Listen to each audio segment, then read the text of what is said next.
prison time, homelessness, drug abuse and alcoholism, neglect, domestic violence, single parenthood, teen pregnancy, dropping out of school. What do all of these issues have in common? Well, if you grow up in this country without a father, you are more likely to experience all of them. Right now in America, we are experiencing an epidemic of absent fathers. Now, I already know what some of you might be thinking. I've already heard this covered by the media on both sides of the aisle, and this is simply a black issue. But what if I told you that fatherlessness is an issue that affects every single one of us in more ways than we could ever possibly know? How did we get here, and is there anything that we can do about it? Let's break it down.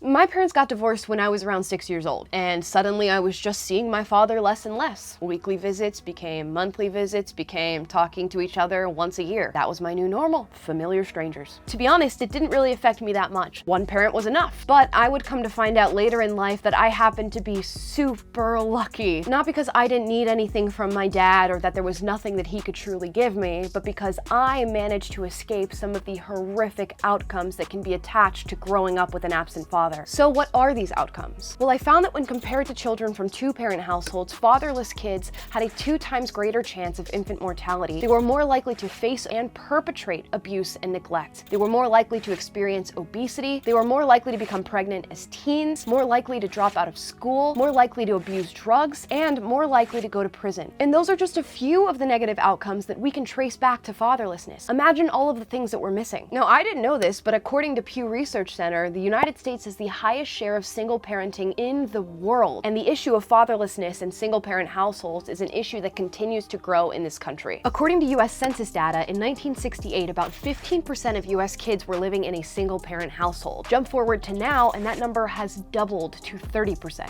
Now, I live in Los Angeles, a city that's notorious for running rampant with drug abuse and homelessness and crime. And oftentimes when I see these things happening right in front of my face, I fail to make the connection between that and fatherlessness, when really the odds are that all of these people that we're seeing have grown up without a dad. Like I said before, many view this to be a black issue because the black population does have the largest percentage of single-parent fatherless homes, about 66%. But this isn't just a black problem. In the Latino and Hispanic community, about 42% of children grow up in single-parent households. For white people, this number drops to a still whopping 34%, and Asians follow at 20%. So on average, about 1 in 3 American children are growing up in a single-parent household. This is a problem for everyone. So how did we get here? Well, if we're looking at a single parent household, we're typically dealing with a single mom. As of 2020, there were 14.84 million families with a single mother in the United States. And you might be thinking, well, sometimes marriages don't work out, and as a result, moms are left to take care of their children. And that statement would have been true in, say, the 1960s, where 4% of single mothers had never been married. Flash forward to today, and that has jumped to over 52%, a 13-fold increase. Meaning my mother's story of divorce and single motherhood now represents a minority. In today's day and age, women are getting pregnant out of wedlock and raising the children alone. This goes to show that marriage is not really just a piece of paper. Marriage is often the barrier between a single-parent household and a two-parent household. Not only that, it can be the barrier between poverty and success. And the numbers are stark. If you grow up with a single, unwed mother, you are 4 times more likely to experience poverty than somebody who lived with married parents. So we know the issue, we know what these families look like, and we know we're all affected by it. So why is fatherlessness still a growing issue in this country? There's 2 areas we have to look at: politics and culture. Politically, the welfare system comes into the discussion. In the 1960s, some well-meaning policies were put forth that ended up not doing so well. In fact, they actually incentivized single mother households. Specifically, in 1964, President Lyndon B. Johnson launched his Great Society, an initiative with the goal of beating poverty, reducing crime, and promoting equality in America. His welfare system was very generous, particularly for single mothers, but there was one rule that ruined it all: the man in the house rule, which essentially said that if you have a working or able-bodied man living in your house, we cannot help you. They even went as far as to send federal agents to these households to make sure that no man was living there. If I was a mom at the time, I would throw the man out of the house too to get that check. These things don't exactly promote marriage. This is exactly why we shouldn't judge policies based on their intentions, but actually on their results. And these results don't bode well. Speaking of things that don't bode well, culturally, radical radical feminism in Hollywood has completely destroyed the view of not only the American man, but the American dad. It is now a commonly held belief that men are toxic in nature and oppressive forces of patriarchy that must be overcome. Not exactly a person you'd want to marry or have kids with. In Hollywood, young girls have gotten used to watching these ever-present archetypal characters like dumb dad, a-hole boyfriend, Prince Charming, who doesn't exist, and the dreaded girl boss. A woman who is a subpar man, values her career over her family, is sexually promiscuous, and utterly unattached. If I got paid every time I heard the whole "I don't need a man" thing, I'd be the one buying Twitter. It seems as though feminism values single motherhood over married parenting. Couple our cultural problems with our political ones and you have a recipe for disaster. These two things clearly explain the situation that we find ourselves currently living in.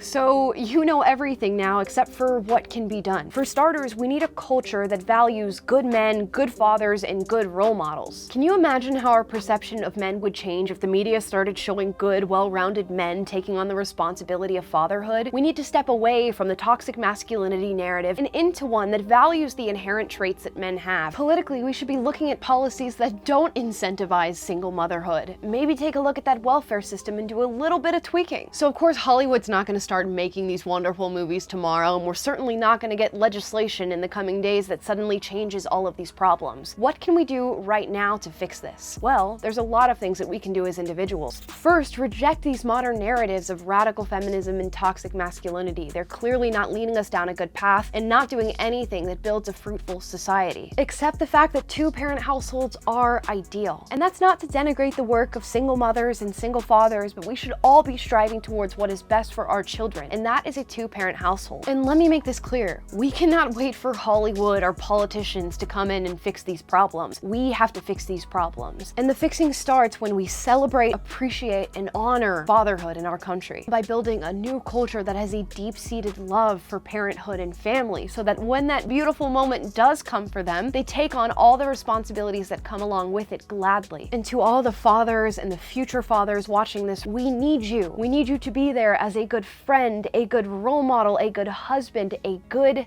dad. And you might be thinking that's way too much pressure. You don't know how to be a father, how to take on that role, and certainly not the responsibilities that come along with it. But statistically speaking, just by being there, you can change the world.